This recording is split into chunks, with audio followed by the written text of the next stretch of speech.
rapaziada, bem-vindo ao MVP. E hoje a gente vai falar de um tema que muita gente pergunta, que é sobre o preparo físico de um piloto de Fórmula 1 ou de um piloto de automobilismo de alto rendimento. A gente vai explicar como a parte física é muito mais exigida do que parece quando na televisão. Vamos mostrar alguns treinos bizarros de alguns pilotos, tem até treino parecido com pilotos de caça de avião, e vamos explicar quais treinos são importantes e por que essa exigência física, da onde vem essa exigência numa pilotagem em uma corrida. Então, eu vou pedir para você curtir, compartilhar, se inscrever, deixa o seu like já, que isso ajuda muito a gente. Bora pro vídeo, roda a vinheta.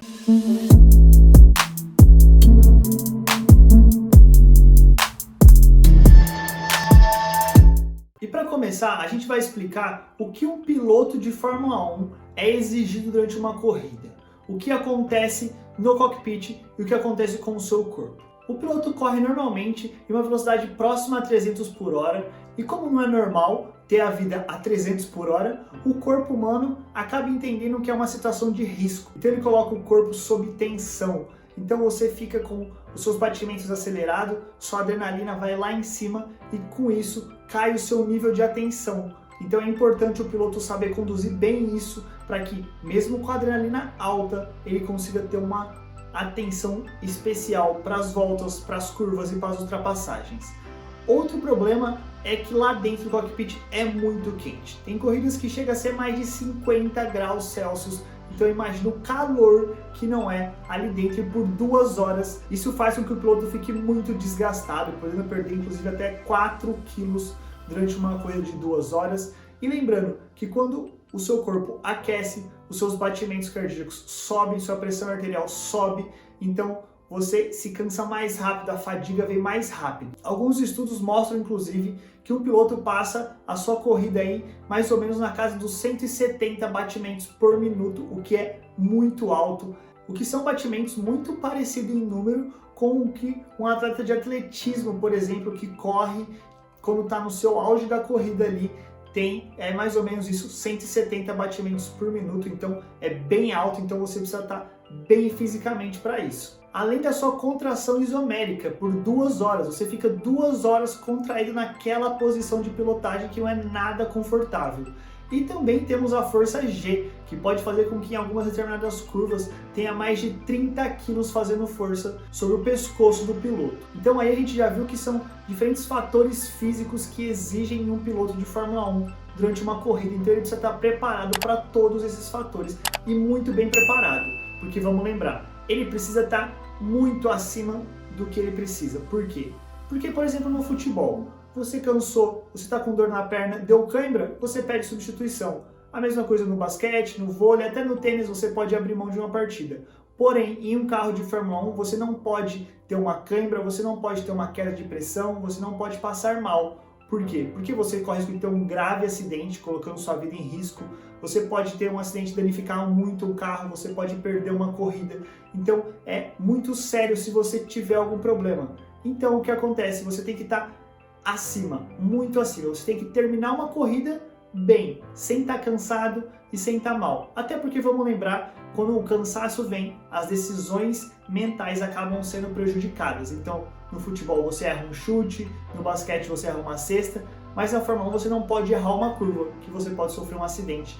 Então você precisa estar com seu nível físico acima do que é exigido durante uma corrida. Então aí você já pode imaginar o tanto que os pilotos precisam treinar. E agora a gente vai falar quais são esses treinos. São 3 tipos de exercício. Começando pelo primeiro, aeróbico. São exercícios que estimulam a distribuição de sangue do seu coração para o seu corpo, para que você possa se adaptar bem a isso e tenha menos fadiga, menos cansaço. Você vai resistir às altas temperaturas sem ter um grande cansaço, sem ter um grande problema de fadiga. Então daí são diversos exercícios que podem te ajudar. Muito comum ver pilotos de Fórmula 1 praticando ciclismo, alguns têm até equipe de ciclismo, porque é o exercício mais parecido e mais eficiente para esse trabalho do coração de distribuição de sangue para todo o corpo sem cansaço. Então também tem atletismo, corrida, né, natação. Alguns pilotos fazem alguns exercícios diferentes também que ajudam na parte aeróbica. Por exemplo, Jason Button fazia triatlo, o Daniel Ricciardo gosta de jogar squash. A gente tem também pilotos que correm em câmara de calor para já se acostumar com a alta temperatura.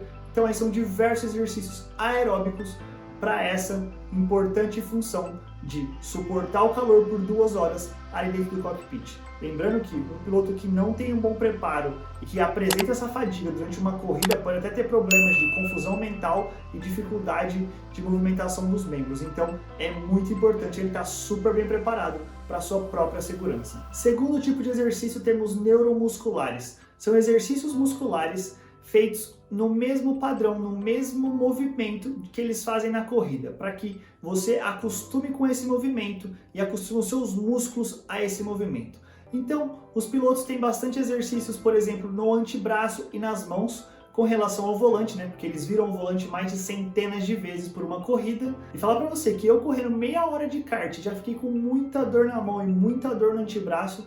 Imagina um carro de Fórmula 1 a 300 por hora por 2 horas. Deve ser sinistro. E também a gente tem força de pescoço, então aí tem exercício específico para o pescoço. Inclusive na temporada passada, Hülkenberg substituiu o Sérgio Pérez em uma corrida pela Racing Point. E o pessoal falava que era uma pista que exigia muito dos pilotos, principalmente na parte física com relação ao pescoço. Hülkenberg estava um tempo fora da Fórmula 1, então você percebia que nas voltas ele apoiava a cabeça na parte lateral do carro. Tamanha era a força G que fazia em cima do pescoço dele e que ele não aguentava manter, então ele acabava encostando a cabeça. Isso mostra como um tempo fora da Fórmula 1 ou um tempo sem treinar faz muita diferença também. Tem também exercícios de core, que é muito importante porque o piloto, como eu disse, fica em isometria por 2 horas, então é importante ele saber bem essa contração muscular da parte central do corpo. Além já dos tradicionais exercícios para os membros em gerais, como flexão, como barra, entre outros. E o nosso terceiro grupo de exercícios são os exercícios de tempo de reação, a velocidade com que o piloto consegue ver uma ação e reagir a ela. Então aí a gente tem alguns exercícios específicos, como por exemplo desse aparelho que chama BATAC, que é um aparelho inclusive usado por pilotos de caça dos Estados Unidos e que também os pilotos de Fórmula 1 usam para melhorar a sua velocidade de raciocínio, melhorar o seu tempo de reação, que pode ser muito importante numa corrida, numa ultrapassagem para evitar um acidente, entre outras situações. Então aí tem, além desses exercícios, podem ser feitos exercícios com bolinha de tênis, exercício de malabarismo que o Max Verstappen, por exemplo, gosta muito, entre outros que estimulem a velocidade de reação do piloto e faz com que ele seja extremamente rápido nessa tomada de decisão rápida. E a gente também tem um complemento disso que são os simuladores, onde os pilotos treinam para as corridas, já que não dá para ficar sempre treinando nas pistas. Mas aí você pensa, tá, mas o simulador não exige nada fisicamente.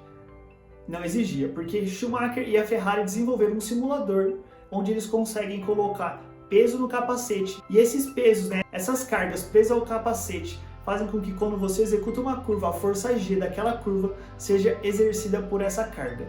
Então, seu pescoço vai para um lado e para o outro de acordo com as curvas. Então, isso é um treinamento também bem específico. Eles treinam já com macacão e, se possível, tentando fazer um ambiente de muito calor para que o piloto já possa ir se adaptando ao que ele vai ver durante toda a temporada de corrida. Lembrando que os pilotos têm a sua fase mais difícil de preparação na pré-temporada, porque, como eu disse, eles não podem chegar mais ou menos no começo da temporada e ir melhorando como em alguns outros esportes. Porque na primeira corrida, ele já tem que estar 100%, ele já tem que estar 120% para não correr nenhum risco de problemas físicos. Então, a pré-temporada dos pilotos de Fórmula 1 e do automobilismo em geral é a parte mais desgastante para qualquer piloto. E lembrando que quando você corre, você já tem uma série de funções a executar, como mexer no carro, sentir o carro, pensar na estratégia da corrida, fazer uma ultrapassagem. Então a parte física não pode em nenhum momento te atrapalhar, não pode ser um peso a mais para você ter que lidar ali na hora de uma corrida.